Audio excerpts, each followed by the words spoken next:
আসসালামু আলাইকুম সবাই, কেমন আছো আপুরা? আলহামদুলিল্লাহ ভালো আছি আমি। আজকে তোমাদেরকে একটা এক ছাট কামিজের মেজারমেন্ট দিব, যে এক ছাট কামিজটা পারলে তোমরা কিন্তু অনেক কিছুই পারবে। অনেক আপুর একটা কমপ্লেইন থাকে, আমি কমেন্ট সেকশনে দেখতে পাই যে রুমা আপু তুমি মেজারমেন্ট দাও না কেন, মেজারমেন্ট দাও না কেন। আসলে আমি তো সবসময় অর্ডারই কাজ করি, তাই না? অর্ডারি কাজ যখন আমরা করি তখন কাস্টমার যেভাবে বলে সেভাবে তার পছন্দ অনুযায়ী মেজারমেন্ট সেট করা হয়। এখন আমি তোমাকে একটা মেজারমেন্ট দিলাম, এটা যে আসলে খুব কাজে আসবে না, কারণ তোমার কাস্টমার বা তোমার চাহিদা যদি অন্যরকম হয় সেটা নাও মিলতে পারে।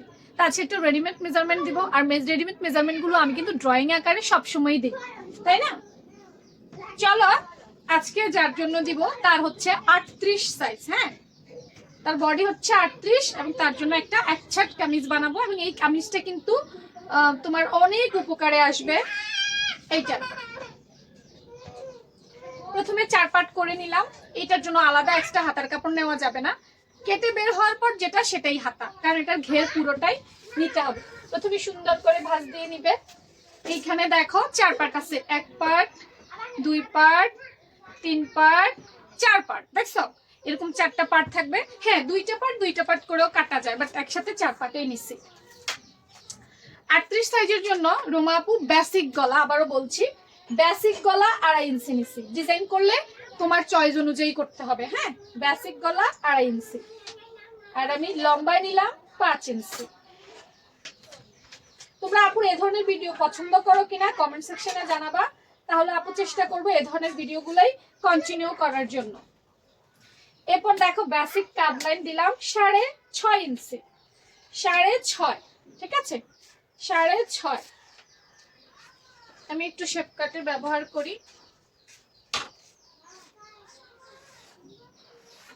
6.5 এবং হাফ ইঞ্চি কিন্তু কাট ডাউন করতে হবে, নাইলে জামার কোনা ঝুলে যাবে, বগল ফুলে যাবে, বগলের অংশ গুছ ধরবে।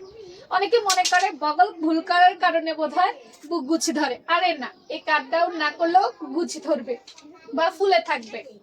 আচ্ছা, এবার দেখো মহড়া, আমি একদম উপর থেকে মহড়াটা 7 ইঞ্চি নিচ্ছি, 7 হ্যাঁ।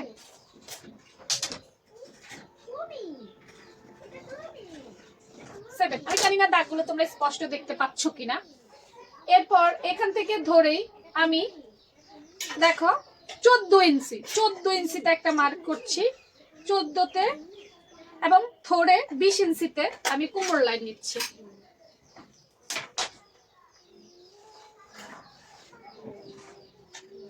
14 ইঞ্চিতে আমি পেট লাইন ধরবো, আর 20 ইঞ্চিতে আমি কোমর লাইন ধরেছি। ধরার পর পাশ থেকে যেহেতু 38, তাহলে 38কে 4 দিয়ে ভাগ দিলে কত আসে? 9.5 আসে না? হ্যাঁ, তাহলে আমি পাশ থেকে 9.5 নিব, এবং সেলাইয়ের জন্য 1 ইঞ্চি অথবা 1.25 ইঞ্চি নিলেই হবে। আর বেসিক প্যাড আমি এখানে যেহেতু আমি 9.5 নিচ্ছি, তাহলে এখানে আমি 8 নিতে পারি, 8। সেলাইয়ের জন্য আরো 1 থেকে 1.25। তারপর কোমরে আমি 9.5 নিলাম, সেলাইয়ের জন্য জাস্ট 1। খেয়াল করো প্রত্যেকটা জায়গায় কিন্তু সাইজ আলাদা। হ্যাঁ, জাস্ট 1 নিলাম। এরপর দেখো জাস্ট এরকম একটা শেপ কাট থাকলে, মোহরা শেপটা দিয়ে দেই।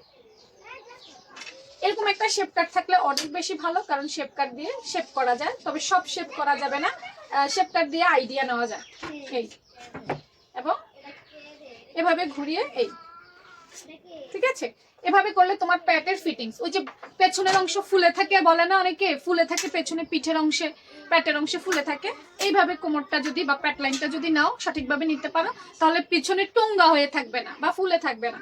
এরপর এখান থেকে পুরো ঘের আমি পুরো ঘের নিব। ওকে, না হয়ে গেছে। সবচেয়ে গুরুত্বপূর্ণ জিনিসটা দেখো, অনেকে কতটুকু রাউন্ড উঠাবে এই জিনিসটা বোঝো না, যে আমি কতটুকু রাউন্ড উঠাবো। ওকে, সেটাও দেখাই দিচ্ছি। দেখো এখান থেকে আমার লম্বা 40 এসেছে, কত এসেছে? 40 এসেছে।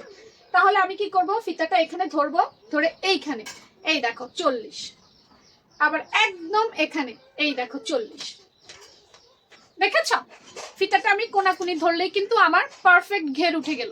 তাহলে এই যে এখান থেকে দেখো 4 ইঞ্চি উঠাইছি, 4 ইঞ্চি উঠাইছি, আরে আমার ঘের সুন্দর হয়েছে। আমরা কামিজে কতটুকু উঠাই? 1 ইঞ্চি উঠাই, প্রয়োজনে 1.5 ইঞ্চি উঠাই, বাট এটা যেহেতু এক ছাট কামিজ পুরো ঘের নিয়েছি, তাহলে আমার 4 ইঞ্চি উঠেছে, বুঝতে পেরেছো? তো আমি এখান থেকে ধরলেই কিন্তু আমার ঘেরের মাপটা পেয়ে যাচ্ছি। তুমি কতটুকু উঠাবে এই কনফিউশনটা তোমার কিন্তু এখান থেকে দূর হয়ে যাচ্ছে। একটু সুন্দর করে জাস্ট মার্ক করে নাও। তো আমি সবসময় দেখবা যে বেশি একটা মার্ক করি না। কেন করি না? আসলে কাটতে কাটতে এমন হয় চোখের মধ্যে একটা আইডিয়া চলে আসে, যার কারণে আপু কেটে ফেলি। বাট একটা সুন্দর কামিজ কাটার জন্য সুন্দর একটা আর্টের প্রয়োজন আছে, যে আর্টটা তোমাদেরকে দিলাম।